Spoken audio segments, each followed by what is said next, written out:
जीतू जीतू मम्मा को बाय तो करो।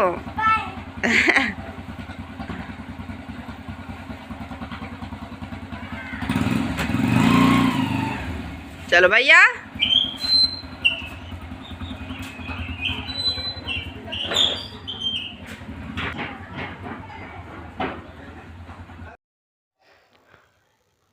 राम राम जी आप सबको। आप सब कैसे हो? आशा करती हूँ आप सब बहुत अच्छे होंगे।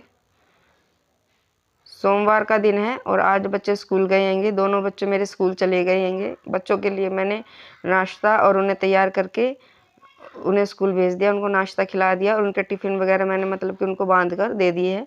तो दोनों बच्चे मेरे स्कूल चले गए और बच्चे मेरे चाय पीते नहीं है, तो बच्चों के स्कूल में जाने के बाद मैं चाय बनाती हूँ।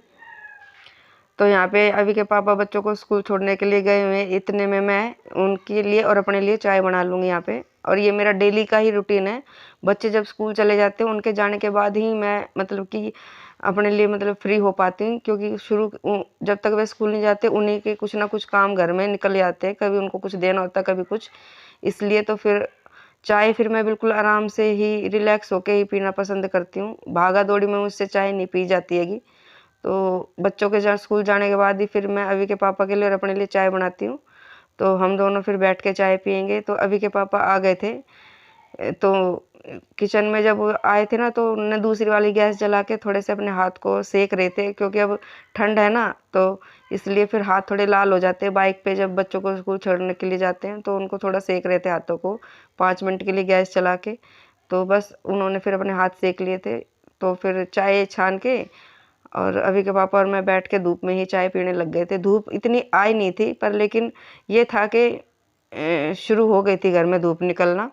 तो फिर हम यहीं बैठ गए थे और इतनी तेज़ हवाएं नहीं थी। जो ठंड लगे हवा से ही ठंड होती है, तो हवा तो थी नहीं, तो इसलिए फिर चौक में बैठा जा रहा था। अभी इतनी जल्दी हम वैसे चौक में बैठते नहीं हैं, क्योंकि जब हवा चलती है ना तो ठंड लगने लगती है ज़्यादा।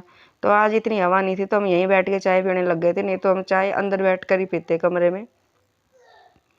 फिर अभी के पापा और मैं मतलब कि जो मतलब कि स्कूल में बच्चों की बातें होती है कि मैडम ये कह रही थी, या फिर बच्चों के लिए कुछ लाना होता है, उन्हीं बातों को लेके हम बातें कर रहे थे आपस में।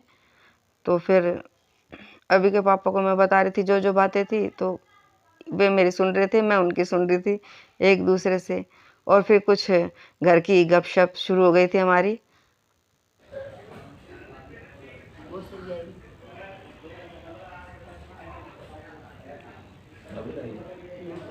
परसों लाई थी शाम में ताए खुद ने तो रखवाई थी अंदर टू टाइम जो पट्टे क्या है सब बता रहा है रीजन का मना भी रही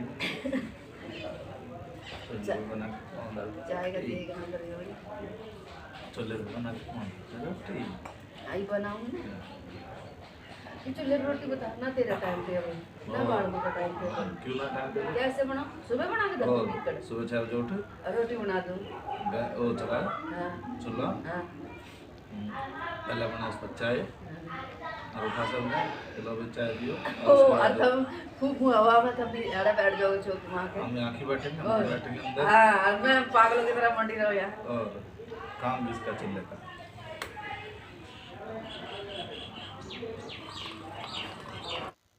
यहाँ पे मैं आपको दिखा रही थी कि ये 2 दिन से मम्मी ने बाजरा दे रखा सुखाने के लिए। तो कल रात परसों रात को तो मैंने उठा के रख लिया था सारा दिन की धूप लगा के। तो कल सारा दिन की धूप लगा के कल रात को उठाना मैं यहाँ से भूल गई इसको, मतलब कि शाम को ही उठा के रख लेते हैं, तो मैं उठाना भूल गई। एक बार तो मेरे को याद आया था कि मेरे को उठा के रखना है बाजरा, पर लेकिन फिर एकदम से किसी दूसरे काम में लग गई तो फिर ध्यान से बिल्कुल उतर गया।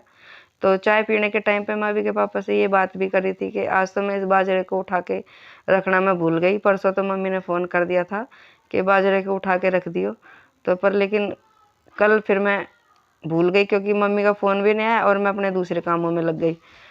और यहाँ पे मैंने कल गेहूँ धोए थे, क्योंकि जो पहला के गेहूँ धुले हुए थे ना वे तो पीस के आ गए ख़त्म भी, मतलब कि लास्ट जो पीसना था वो होके आ चुका है। तो धुले हुए गेहूँ नहीं बचे। और तो फिर मैंने कल एक कट्टा गेहूँ धो दिए थे, तो ये निचड़ चुके थे कल अच्छे से, क्योंकि दोपहर में मैंने धोए थे, इन्हें फैलाया नहीं था, बस इकट्ठे कर दिए थे ऐसे ही, जहाँ पे मतलब कि ताकि इसका पानी वगैरह ना अच्छे से निकल जाए। तो उससे पहले फिर मैं चौक में अच्छे से झाड़ू लगा लूँगी, ताकि फिर मैं ये जो मिट्टी वगैरह ये गेहूँ तक ना जाए। अच्छे से फिर मैं झाड़ू को लगा के मिट्टी वगैरह हटा दूँगी यहाँ की, और थोड़ी बहुत जो पैडी वगैरह पे झाड़ू है वो लगा दूँगी। तो पैडी पे झाड़ू तो मैं ये फूल वाली झाड़ू नहीं लगाऊँगी, जो अंदर के घर की झाड़ू है उसे मैंने बाहर के लिए मैंने एक बाँस की झाड़ू बना रखी हैगी। तो पैडी वगैरह के लिए और गली वगैरह साफ़ करने के लिए तो मैं बाँस की झाड़ू का ही यूज करती हूँ। तो बाँस की झाड़ू से फिर मैं ये जो बाहर की पैड़ियाँ वगैरह और थोड़ी बहुत जो गली की साफ़ सफाई सी करनी थी वो मैं बाँस की झाड़ू से ही कर दूँगी। तो यहाँ पे फिर मैंने बड़े वाला गेट खोल लिया था, तो जो थोड़ी बहुत पैड़ी की सफाई वगैरह थी तो मैं बाँस की झाड़ू से कर रही थी यहाँ पे।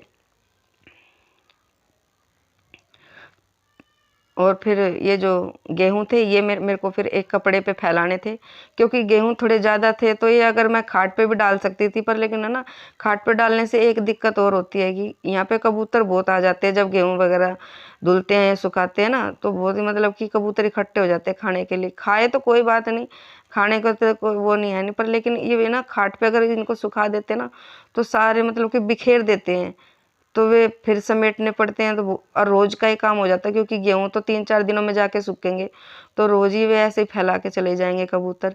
इसलिए फिर मैंने एक डबल बेड की चादर है ना, जो मतलब कि ख़राब हो रखी है, फेड वगैरह हो रखी है, तो वो मैंने गेहूँ सुखाने के लिए बना रखी है। तो फिर ये सारे गेहूँ मैंने कल धोए थे, जो वे निचड़ तो चुके ही थे, पर फिर इनको मैं ना एक चादर पे पतले पतले अच्छे से फैला दूँगी सारे, ताकि ये इस पे अगर बाई चांस कबूतर लग भी जाएंगे तो खाने के लिए तो बिखेरेंगे नहीं, थोड़ा बहुत जो चुग के ले जाना होगा तो ले ही जाएंगे।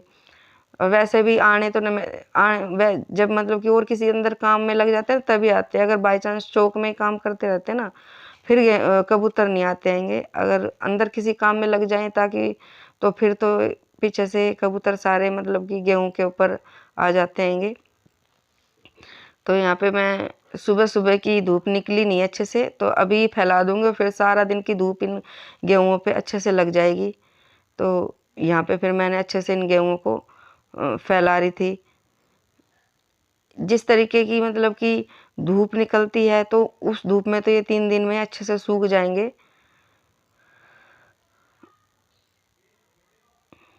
और इस कट्टे में वे रखे थे गोसे, ये जो आपको नज़र आ रहा था, और गेहूँ मैंने यहाँ पे फैला दिए।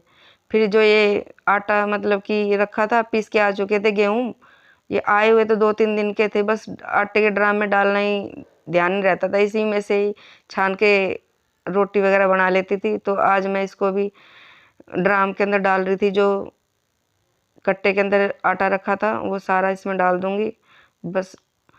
और फिर जो थोड़ा बहुत बिखर रहा है आटा, वहाँ पे फिर झाड़ू वगैरह लगा दूँगी। और सूट मेरा बिल्कुल मतलब कि ब्लैक कलर का तो था ही, आटा इस पे सारे पे लग गया था। पर लेकिन इस वजह से ये काम नहाने से पहले करने पड़ते हैं, क्योंकि फिर सूट गंदा हो जाता है।